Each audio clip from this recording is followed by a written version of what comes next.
Hello, everybody, and welcome again to Business and Life Insights.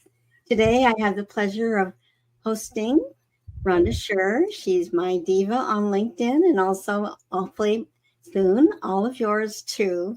So, she's an influencer on the LinkedIn platform, and she has made a living out of it, successfully, I might add, even retiring her husband. So, Rhonda, how are you today? I'm awesome. It's so nice to be here. I'm really happy you invited me. I'm so pleased that you could join us. Every time we've talked, you have some nuggets to share, and I'm so happy that you can share them today with our audience. So if you don't know, audience has over 30,000 followers on LinkedIn. So I work with people showing them how they never ever have to have an empty calendar again. I call it going from being overlooked to fully booked using LinkedIn in less than 30 minutes a day.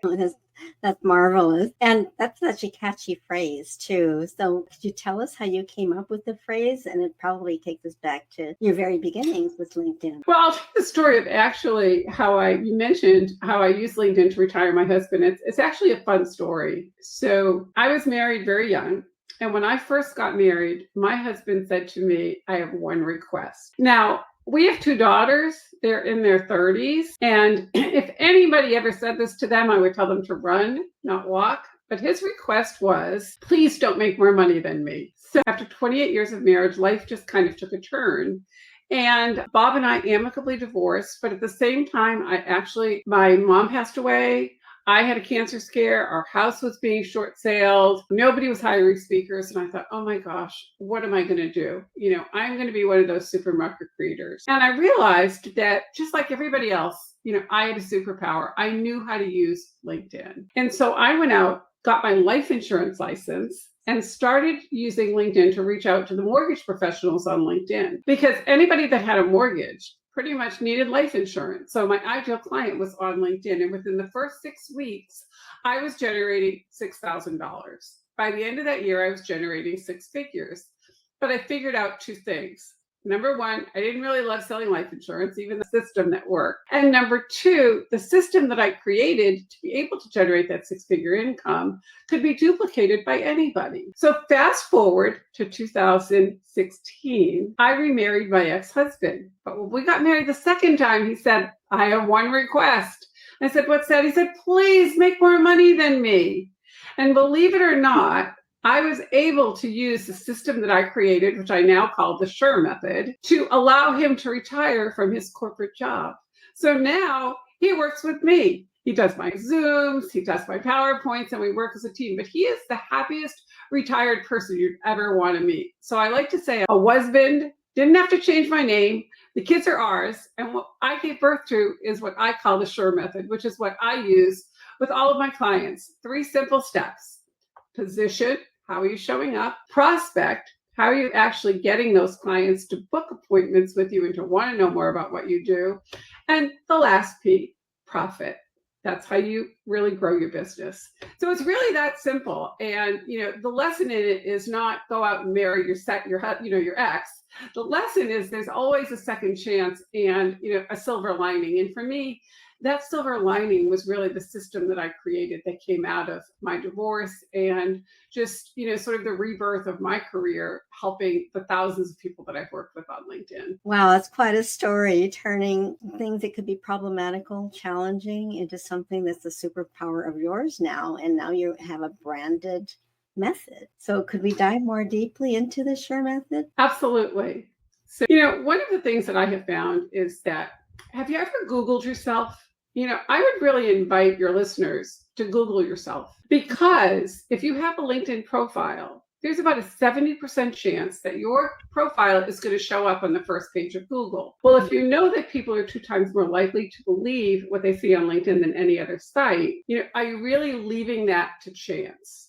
So having a LinkedIn profile that literally positions you as the expert that you are is critical. And I'll tell you a quick story. I had a gentleman reach out to me just a few days ago, and he was fractional CFO and really, really brilliant man who knew exactly what he was doing. But when you looked at his profile on LinkedIn, I had no idea what he did. When he told me, I was like, oh my gosh, people must be breaking down your door, with opportunities. He said, no, it's just not happening, especially because he didn't have a website. And this is one of the things that people don't realize. You can use LinkedIn as your mini website. Think about that. Maybe you're a real estate agent and you work for a Coldwell Banker or a Berkshire Hathaway, an EXP, and all that is on the replicated site, because most of those agents all have the same site, is about a postage size stamp about you. Well, what if they went to your LinkedIn profile and that's where they learned how many transactions you've had? They could read all the testimonials from the amazing happy clients that you've worked with. They could see case studies. They can see all the associations you belong to. And most importantly, they could read about your story of how you came to do what you're doing in your About section. So your LinkedIn profile is really your digital footprint. And I think that's the first place that professionals need to start. So this fractional said, well, what do you suggest I do? So I gave him just a few suggestions. I said, go to Canva and create a banner. It's free. And create something that is in alignment with who you are and your branding. If you can't think of anything, just put a background of your city and put your title and your name. And then create a headline. The headline is what tells people who you are, the results that you get. It's really should not be your job title. So he changed his headline, and that was the end of it. We just had this little conversation, and I heard from him about a week later, and he said, Rhonda, you're not going to believe this. I actually got an engagement as a result of just changing my banner and my headline. So can you imagine what the results would be if he had actually upgraded his entire profile, put those case studies in, got those testimonials, got those recommendations? It's really limitless. It's amazing how small changes can make huge differences. That's an amazing story. So I can imagine, like you said, what if he filled out his entire profile? And I'm sure now that he's made inroads with his profile, he's seeing the value, which he discovered very early on after speaking with you and recognizing a critical element that he needed to change. The profile is the first thing that people do see when they jump onto your LinkedIn profile. And so they do. And they look at a scan, they scan it. So what are they looking at? Well, first they're looking at your picture. So make sure your picture is current. This isn't match.com. You actually need to have a current photo, right? And they're looking at your headline. They're reading your About section. Maybe they're just doing a quick scan, but they are actually looking to make sure that what they heard or what they're looking for matches up to what they see. Yes, excellent. That's so true, and something we take for granted. What was the next piece of advice that you offered to him? So once you complete the profile, and that really is every single section, because a lot of people will, leave out sections like their volunteering, for example, or their education. So here's a tip that a lot of people don't know. So under the section where it says education, it doesn't say formal education. So maybe you just went and attended a year of college, or maybe you took a few classes someplace.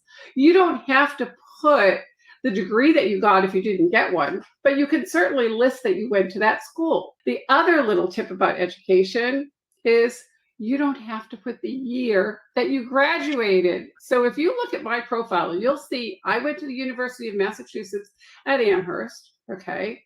But you don't see the year. Why? Because I pay way too much for Botox for you to know how old I am. The truth is I'm going to be either too old or too young, right? It doesn't matter. I'm not looking for a job. So you don't need to do the math to figure backwards how old I am. Because to some people, they might say, oh, wow, as my kids have told me, I'm geriatric, right? So that's another little tip, just think about your profile from the standpoint of how your prospects, your clients, and your referral partners are looking at it. What are you telling them? And my least favorite word on a profile that I see in the About section over and over again is the word I. And here's the truth. Nobody cares about you until they know what you can do for them. So put in that section what you want your prospects and your referral partners to know, because it isn't really the like, no, trust. It's trust first. Let them know the results that you get, not what motivates you, because they care about the results that you get. So if I were to say in my bell, my client, a ghostwriter, true story, was literally in feast or famine mode. After we worked together, he implemented my system. He had a waiting list of clients. So what does that tell you? It tells you that there's a result, right? Not necessarily caring what it is that I did, curious, but really what you're buying is the result. So that's the other thing that I would say. Make sure every section is complete. And then when it comes to your contact information, please put a way for us to get in touch with you. Make sure there's an email. I'm not a big fan of putting my personal cell phone number. So I recommend to people that you put an office number or a Google Voice number. That way you're in the driver's seat. Also, tell people what you want them to do. How many profiles have you looked at with no call to action? Book a call, go here, get my freebie, download this, and let people know what you want them to do. I really am a big proponent of people move at the speed of direction. You have a great project section on your profile. In your about section, check out the project section to see just a few of the accomplishments that I have done for some of the clients I've served. So there's lots and lots of ways to spin this, but at the end of the day, think of it this way. Even if somebody isn't going to go to every single section of your profile, you don't know where they're going to go. So make sure it's complete. Would you do a website where you left out sections? Would you not have testimonials on your website? Would you not have your contact information on your website, or maybe something that people would download so you know that they've been there? Think of it as the same way that this is how you're being represented. What do you want people to know? And if you step into the shoes of that prospect or that client or that referral partner, you'll have the answer to that question. Yeah, excellent, excellent. Great tips, everybody. Complete your profile. Make sure all the sections are filled out, especially the contact information, so that people can get a hold of you. But something that I've always wondered about was the section right underneath the photo and the headliner and the about section. Those are the first things that people see when they hop on your profile. Can you speak to those two? So here's the story. If you don't put anything underneath your headline, guess what? Pin does it for you. And what do they put there? Your job title. Use all of the spaces that LinkedIn, and the characters in the spaces that LinkedIn gives you to actually tell people in that headline what it is you do and who you serve. And most importantly, the results that you get for your clients. Now, one of the things that I've seen, and I've been testing this myself, so it's kind of fun. It's just, I'm always testing. And you can put a fun fact about yourself in your headline. So if you go to look at mine, depending upon when you're looking at this StreamYard, right? It says crossword puzzle addict. And you would not believe the number of people that ask me about that. And you know what? I've been doing like 2 crosswords a day for as long as I can remember. And the reason I do them is because I always like to challenge myself. And so it just gives people a reason to kind of ask something about you. So you can put, dog mom or marathon runner or wine enthusiast, or just it makes you unique. That's going to get somebody to start a conversation. Now, you don't have to do that, but my invitation is test it out. See if that actually gets somebody to start a conversation with you about it, right? And you can just play with them a little bit. So the headline's really important. And the about section, the most important part of the about section is really the first 2 or 3 lines. And the reason is that that's all LinkedIn shows until you see those very, very important 2 words. See more. Because what those 2 or 3 lines are going to get people to do is click so that you want to keep reading. So if you're seeing in those first 2 or 3 lines something that doesn't apply to you, is all about them, I'm motivated by ... I don't care until I know what you can do for me. So there's lots of different ways to write the about section, but the biggest tip that I would give is some of us are a little bit older than others, and we don't really like to look at those run-on sentences. So break it up, use bullet points, let me know what I'm looking at. So you could even have a little section on there that says what others have said. And just take one short little testimonial that's really got power to it and put that there. Or maybe you might say my ideal clients or sample clients if you can divulge that. So you could be super creative with the about section. And you want to make sure that you use every character in every space because that's prime real estate on your LinkedIn profile. Yes, wow. So very great talking points. But also, what do you think about using emoticons? I like them. I think they're super fun. I have them in mine. And, you know, my dad once told me that his saying in life was everything in moderation. And I think that's true for that as well. So don't overdo it. You know, some people don't really like them, but who doesn't like a smiley, really, right? You know, so I use smileys and the little money sign and just the little arrows or diamonds, you know. Again, anything that's going to break it up and make it easy on the eye. So I like it. I think it just makes it a little bit easier to read and kind of tells you where to look. Yes, and also it's a little playful. I think it lightens. When people smile or laugh, they remember things better. Absolutely. Logically speaking. So, and I really love the emphasis on presenting information in a way that would be appealing to the reader, to the visitor, to your profile, so that they're engaged with the content, with what you have written. I like the idea of the testimonials, inserting some of those in there too, because it in itself is a website inside of a website, or a mini website inside of a mini website. Yeah. And, you know, it's interesting. I'm working with a new client. And, you know, when I work with a client, I get to know who they are. We do an in-depth interview. They fill out an intake form, but then we do an in-depth interview. And this particular gentleman, I learned so much about in this interview. And what I learned is, you know, he was a decorated military veteran. Okay. I also learned that he's the dad of a child with special needs. And I learned so much about him. And he's a coach with a Christian values kind of approach to things. So when I wrote his about section, it really talked about, you know, this is who he is, people who have served our country. You know, when you learn about a little bit about all the things he's done, what it does is it tells you who he is. He's not your ordinary coach. You know, you have to have a certain amount of patience.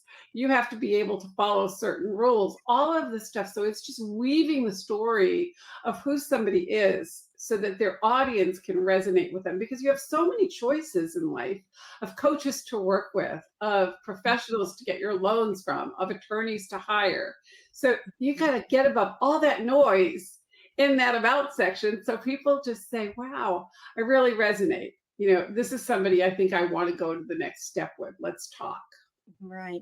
So the personalization of that section can also play off of a special interest, like your interest in crossword puzzles. Might make a little comment about crossword puzzles also in the about section, just to kind of reverberate that thought in a person. Yeah, in mine, you know, one of the things that I think it's actually, I've updated my profile so many times, but I said, you know, people ask me all the time and they say, can you really make money using LinkedIn? Well, I married the same guy twice and I retired him using LinkedIn. So yeah, I think you can. Yeah. And that's the proof, you know, because and this is kind of a funny story, but I took Bob Proctor's course many years ago. And I remember I wrote on my gold card in 2013, I will be living by the beach in the home of my dreams and I can't remember exactly what it was, but I remarried my husband in 2016. And I am living exactly what I wrote on. So maybe I did that. And it was after I married Bob the second time. So maybe I did it in 2017 or whatever. But came 2020, that was when we moved. Wow. So everything that I put on that particular dream card, I am actually living. So now whatever you put out there, it's going to come back. Yeah, so that's such a beautiful story too. You're living on the beach. You're living in your 3 blocks from the beach. That's close enough here, especially here in California. Real estate's so expensive here, especially by the beach. So congratulations on realizing your vision and your dream. That's amazing. And then, I think anything is possible. I really do. I love that thought too. I love that feeling that you have in the vision. So can you talk a little bit more? Okay, so but you haven't slowed down. You continue to. No, I haven't slowed down. You keep envisioning. You keep inventing. So now you have your own method, the Sher method, and you named the 3 elements early on in our broadcast. Can we take a little dive into each one of them? Yeah. So we've talked about the first step, which is position, right? Mm-hmm. That's really where you are positioned on LinkedIn as the only logical choice and for the product or service that you offer. Now, the second part is prospecting, and there's lots of ways to prospect, okay? One of the easiest ways, believe it or not, is to actually send messages to your current connections, the specific ones that you want to get to know, and invite them to actually get on a get to know you call. And just send them a message and say, you know what, we've been connected for a while. I don't think we've ever had a conversation. I'd love to jump on a Zoom. I promise it's a no sales call. I'm not selling anything. And just get to know you. Maybe there's some resources we can share or some tips that I can share with you. If this sounds like it might work, here's a link to my calendar. And one of the best ways to do that, believe it or not, is actually with video. If you send somebody a video, they get to see your face. They know it's not a bot. They know it's real. Your name is there. And there's a high likelihood that they may actually book that call. Another way of prospecting through the way of posting. And less than 4% of people on LinkedIn post. Wow. But imagine for a moment that you started to comment on other people's posts. Well, so few people do that when you comment on someone's post, it's a thoughtful post. It's not like, thanks for sharing.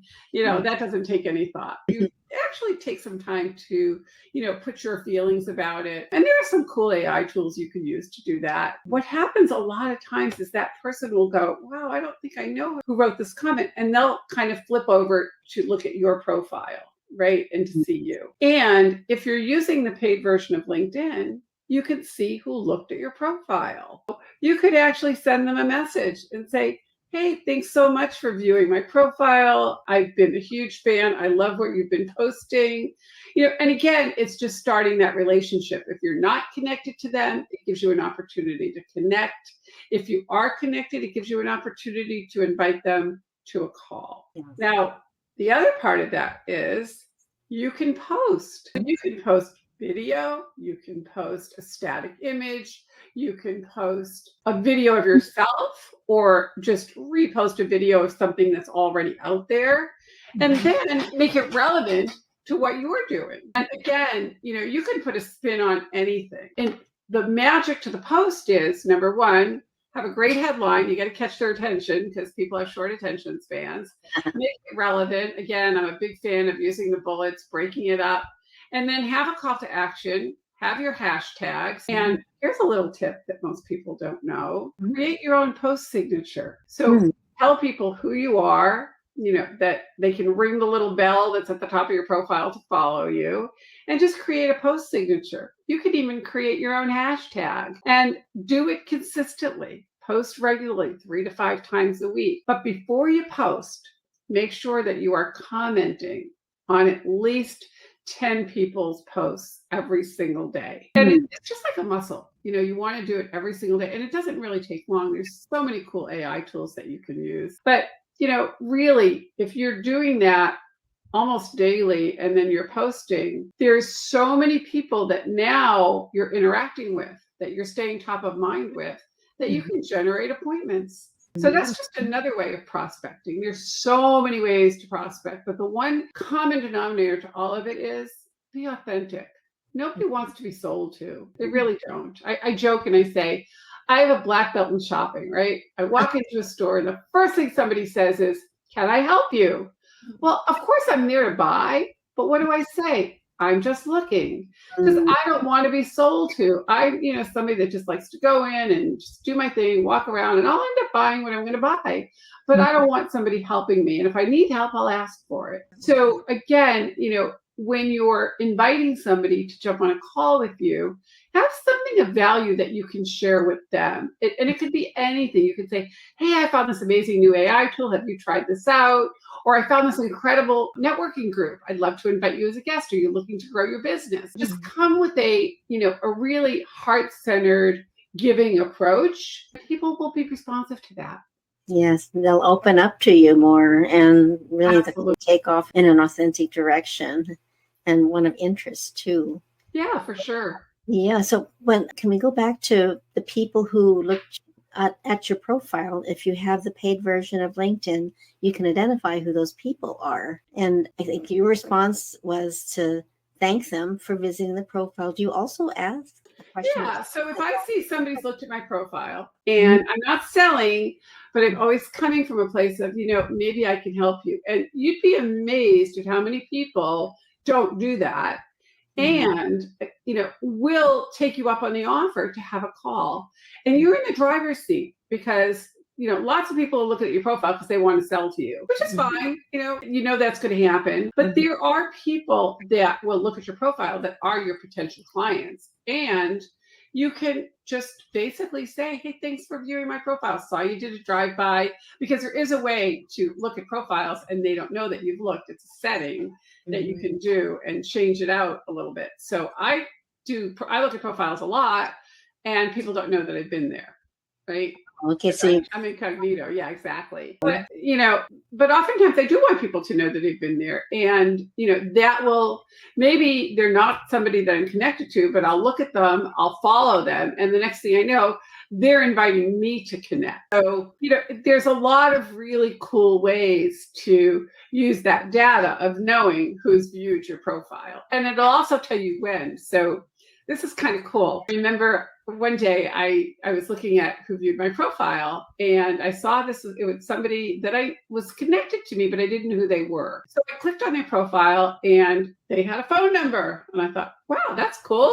So I picked up my phone and I called them. And they said, who's this? I said, well, you just looked at my profile. This is Rhonda Sher. And they're like, I'm so embarrassed. Why? They said, I was looking for another Rhonda. And I said, oh, no worries, no worries. And he said, well, since you took the time to call me, let me just take a look. And he said, you know what? Maybe this was actually fate. I actually need to talk to somebody to help me with my LinkedIn. And that person became my client. And he never would have gotten that client. So you never know where the riches are. You just have to pay attention to the little things. Right. Yes. And I'm sure you get a lot of looks at your profile. Do you have a way of deciding who you call? Or who you really want to reach out to follow up? Yeah. So if it's somebody that I'm already connected to and I haven't talked to them for a long time and, there's somebody that, potentially there's an opportunity for us to work together or, just some capacity, I will actually reach out to them. It just depends on my schedule. Like most of us, some of us, sometimes I'm just really busy doing the client work and other times I'm just doing the fun stuff of, talking to people. So it just depends on how much time I have, but I will always make time in my day for 1 or 2 calls to reconnect with people. And if somebody looks at my profile and I'm not connected to them, I may actually send them a connection request. And I might say, hey, noticed you viewed my profile. I see we share X connections and in common, and now look for something that's a common thread. Maybe we went to the same university, maybe we both support the same charity, or possibly we have belonged to the same organization, we're members of whatever organization, but I always make it relevant. And I'll go back to their posting, and if they have posted, I will always like and comment on their most recent post, because I want them to know that I'm investing time in them before I can expect them to give me their most valuable asset, which is their time to invest in a conversation with me. Yeah, that's right. Time is scarce and it's valuable. So we do have to be careful how we do manage our time, and reconnecting with people who you have not been connected to recently. That seems a really nice way to warm up a relationship that might have gone by the wayside for a while. And absolutely. So it's an opportunity to reignite the interest, and especially if you have something in common that you're maybe reaching out to other crossword puzzle enthusiasts. There's that affiliation. That's something you share that's in common, that you both have a passion about. So that's something I think that would help build upon in a relationship that then eventually takes you to the next step, which is the third step. Using Sales Navigator. Right. Yeah. So if you've ever used Sales Navigator, which is the, paid version of LinkedIn, there's some really cool things. I've actually gone on Sales Navigator and I've put in as a keyword Rhonda, right? Yeah. And I might have put California or whatever, and you'd be amazed at how many people will show up with the same first name. And so I might just do that as a search. There's lots of really fun ways that you can use the Sales Navigator filters, but my favorite one is it will tell you who's posted in the last 90 days. Oh, So if I am looking and putting my list together, let's say I'm looking for family law attorneys and I want to talk to family law attorneys that are in California because I might be doing a webinar or doing training or whatever that happens to be, I'm first going to make one of the filters if they posted in the last 90 days. It gives me a really easy way to get top of mind with them because I'm going to like and comment on what they posted. And then I'm going to reach out to them using InMail. And again, there are ways that you can use LinkedIn where some people have their profile set in a way that it doesn't cost you a credit to actually send them a message, because the message through Navigator goes directly into their email as opposed to a LinkedIn message, which I know sounds really convoluted. But you get access to them. You can communicate and connect. It's a very powerful tool for about $119 a month, I think. Is that what it's up to? I'm paying $99, but it definitely could be that it's gone up. It could have. So, well, it did. So I am a Sales Navigator user too. Very valuable tool. Find a lot of use in it. But I love how you've created an icebreaker, so to speak.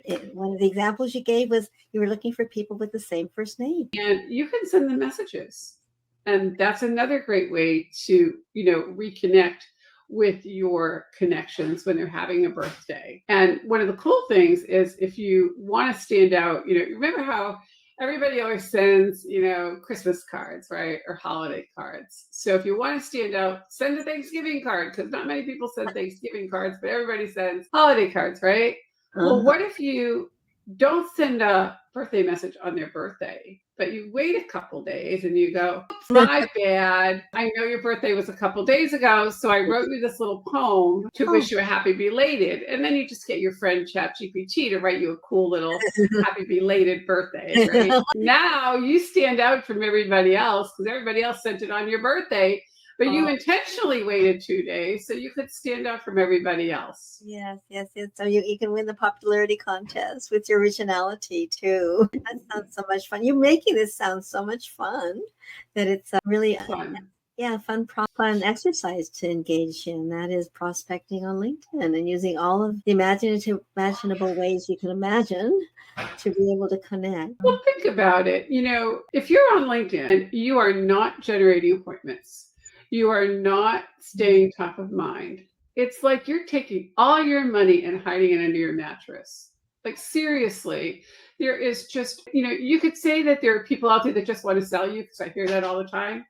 That's true. You could also say that in the world, there are people that want to rob you and do all that. But I choose to look at it differently. I choose to think that there are just amazing people out there that want to share information, that potentially want to refer you and may even want to hire you. And all you need to do is just reach out. The more no's you get, they're busy. So what? They may know somebody that they could, introduce you to. But if you don't do anything, it's an automatic lose, right? So what have you got to lose? Just get out there, put your profile, put yourself in your best possible light, get positioned and start commenting on people's posts. Posting, write a newsletter, reach out, reconnect with your connections, pay attention to who's looking at and viewing your profile. Attend events. You can go to events and then start connecting with the people that have also been at those events. There's so much opportunity that sometimes it just seems overwhelming. So just pick one. And pay attention to what's working for you and then just really double down on that activity. So there's a lot of options. Definitely on LinkedIn. When I coach my clients, that's what I look at. What's working, what's not working. And then we tweak and we take a look at that. And it's amazing how many people don't really know what it is that they want. So I always start with the end in mind. It's kind of like that Alice in Wonderland, right? If you don't know where you're going, who knows where you're going to end up? So you have to start with the end in mind. What is it that you're looking for? Is it appointments? Is it to drive people to a website? Is it to their freebie, to your freebie, to whatever it is, right? And how many people do you need to talk to? What's your numbers? So I do a really in-depth, station, because if I can't get you to your goal, then I'm probably not the person you should be working with. And if your goal isn't in line with being realistic, then maybe you need to rethink that, LinkedIn is not for everybody. There are certain products and services that do better on other platforms. And I'm the first person that's going to tell you that. Not that you shouldn't have a profile, but maybe that's not where you should be marketing. It's not for everybody. And, I think you just kind of have to look at that, and really say, oh, is this going to work? And ask for a professional's opinion, and don't be afraid to pay for it. When we go to doctors, we pay for second opinions, really kind of look at it that way. Right. Absolutely. Yeah. Take care of your investments, but also, develop numbers, know your numbers about your marketing performance on LinkedIn so you can make an educated decision on where to add more budget or take budget away to reallocate. Well, think about how people buy. People buy based on want. We sell based on need, right? Right. And that's really the key thing. I was just talking to a gentleman, and we were talking. I think he's a dentist, so it's kind of interesting. I said, people come and get their teeth cleaned twice a year, not necessarily because they need a cleaning. It's because they want to stay out of his chair, the dentist chair, because that's the place where it's painful and expensive, right? Right. So what they're giving the patient is a cleaning because they need that. But what they want is to make sure that they keep their teeth healthy so that they don't end up having those huge dental bills, right? It's want and need. So people will say, well, yeah, I want, when someone lands on my LinkedIn profile, I want them to think, oh my gosh, I need to talk to that person. I am whatever, right? They don't say, I need to do, no. And I'll never forget, one of my clients is a handwriting analyst. She's like one of 5 people in the country with the certification she has. Amazing. And she said, I can't figure out why nobody, there are no attorneys that are calling me anymore, because once they've used her as an expert witness, it's one case and then they forget, right? And they go on. And I said, well, none of your credentials are on here. You have these amazing credentials. You're unbelievable. You have these case studies, all of these things, and none of that is on your profile. So once I upgraded the profile, we put all this stuff on there, talked about a strategy, and she started to get calls because people could find her. And, energy goes, what's that expression? Something like, money flows where energy goes, right? So, if you're putting that out there, it absolutely follows. And, I liken it to the example of, I have a friend many years ago who was looking for a job. And so she sent out hundreds and hundreds of resumes and really wasn't getting any results. And her fiance happened to be bumped up to first class on an airplane and is sitting next to a gentleman, and they start a conversation. And it turns out that he has the exact position that she's looking for in a bank in the same city. And he says, well, my fiance is actually, and that's how she found her job. Now, I don't know if she hadn't sent out those hundreds of resumes, because that was the energy that was going. If, her fiance ever would have opened his mouth, and that would have happened. And she ended up staying at that job until she retired from there. It was amazing. Wow, it's amazing, really. So it's really the energy. You're sharing, you're being so generous with your sharing today, Rhonda. We really, really, really thank you. But there's one last section that I would like to introduce to the audience, and that's the third step. So that's the profit. Oh, the fun part. So the profit is really, it's when the clients actually come to you. So my recommendation is, when you're having these conversations with people, find out what they need. Ask them questions, because all of this is really geared towards getting appointments. I have a course that I teach called Posting for Profit. The people that have taken that course, and have been teaching it for quite a long time, basically will book anywhere from 2 to 10 to 20 appointments a week. Well, you can get those appointments, but at the end, if you don't know how to make that flow, then you're not going to get anybody to want to do business with you, or even to say, hey, can we have another call? I'd like to know more.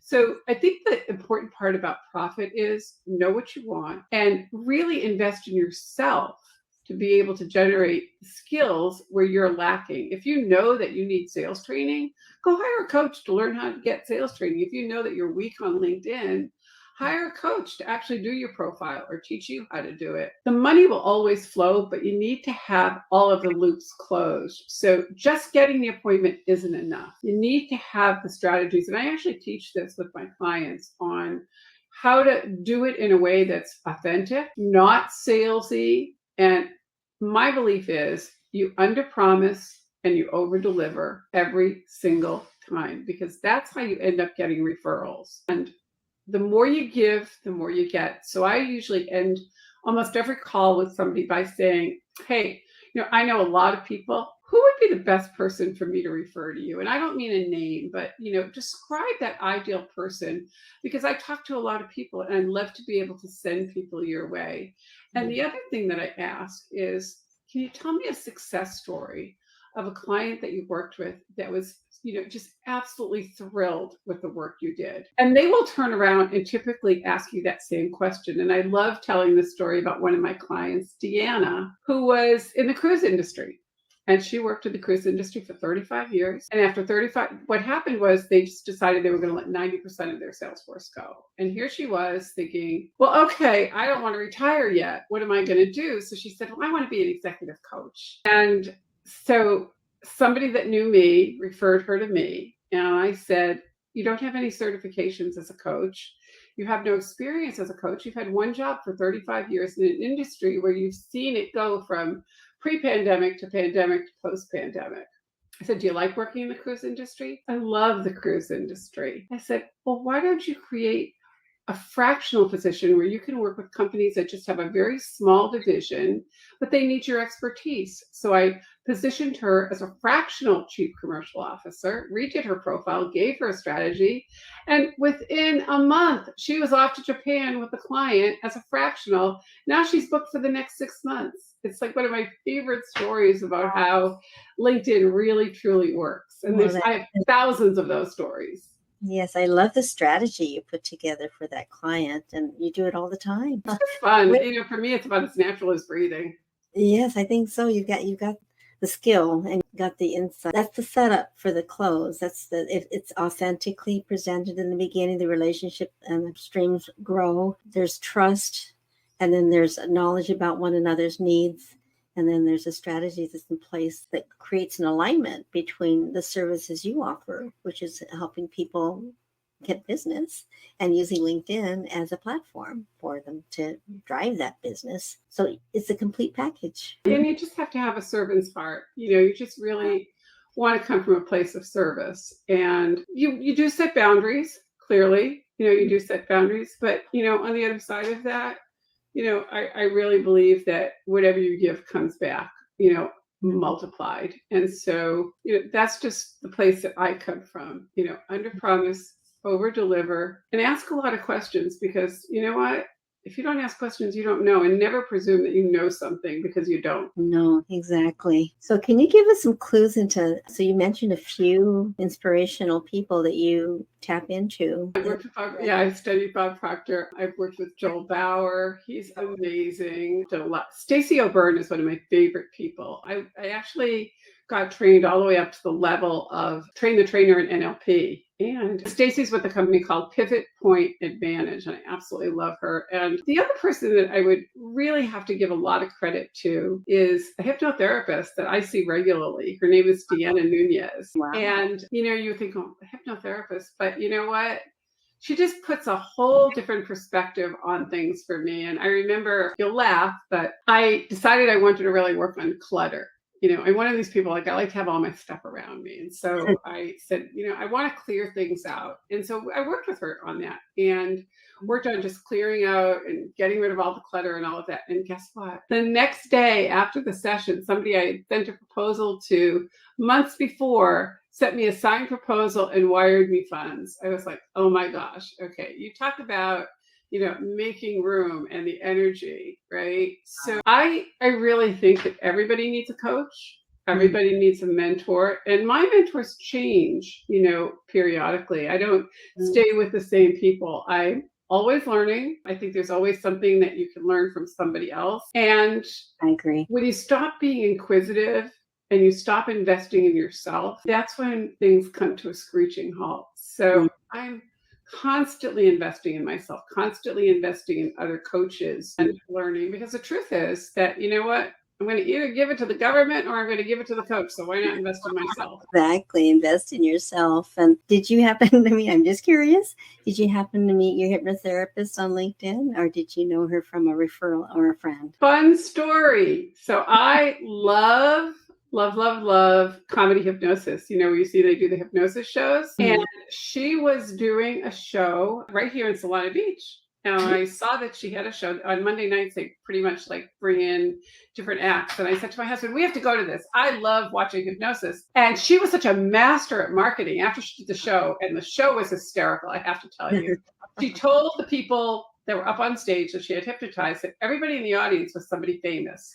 So they should go into the audience and make sure they get a selfie and, you know, all these other things, right? They were going into the audience. It was so funny. They went into the audience and they took a picture and they said, well, you know, when they came back on stage, well, what'd you find? And one guy goes, oh my God, I met Tony Robbins. My hands were bigger than his, you know? And somebody else said, oh my God, I met the Jonas Brothers. They look just like my son. It was so funny.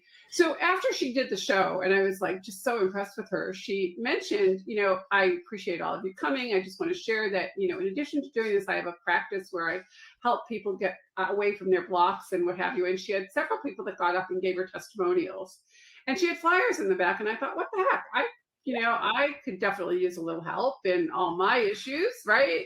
So I reached out and had a session with her and I was just hooked. I was like, oh my gosh, this is amazing. And I saw the value that she added to my life and I've been seeing her ever since. In fact, I'll be there tomorrow.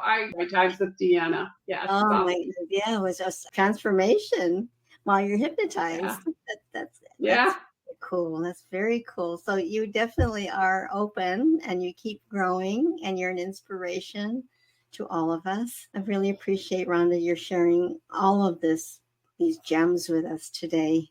And we need to put them into practice is what we need to do. And we need to call you and ask for your coaching advice too. And yeah, absolutely. You can go to my website. You can check it out there. I've got a introductory offer if you want to have a profile audit, or you can download my free LinkedIn planner. I'll be launching the Posting for Profit class again in the fall. And then also my class from Overlooked, fully booked. And then finally, I'm really excited because probably in October, I'll be launching my mastermind. And that's going to be amazing because it's going to attract incredible people. You'll have access to me, all kinds of other experts, and really be able to take your LinkedIn to the next level. So if you want information about that, just reach out. Oh, yes. All right. I encourage everybody to do that. And I'm sure you'll put it on your LinkedIn profile too. Absolutely. Stay in touch with you and you'll let us know all of these events that you're going to be holding in the near future. I'm excited for you. Yeah, I would like to sign up for that myself. I would love that. Any parting words, Rhonda, that you would like to share with our audience today? I'll leave you with my favorite line. If you're not late, you're left out. Short, to the point, and powerful. Thank you, Rhonda. We really appreciate your joining us today and being here with us. Thanks for inviting me. Okay. You're very welcome. We'll talk to you soon. Okay. Bye. For now. All right, everybody. That was Rhonda Sher, and wasn't she fabulous? And do reach out to her. She's such a valuable asset and a great friend to have. Next week, we're going to be hosting Carl Sona, who is an expert with podcasting. Now, he is a person who professionally produces podcasts for businesses, and they can do it for you or do it with you. It's up to you. But Carl comes with a lot of experience and a lot of wisdom and a lot of know-how. Has a huge team that successes for their clients. And he's going to talk about reaching 1 million people in 180 days. So I invite you to join us next Wednesday at 4:00, where we'll greet Carl Sona, who's going to be coaching us on how to hold a successful podcast and how to reach 1 million people in 180 days. Until then, we'll see you and have a great week.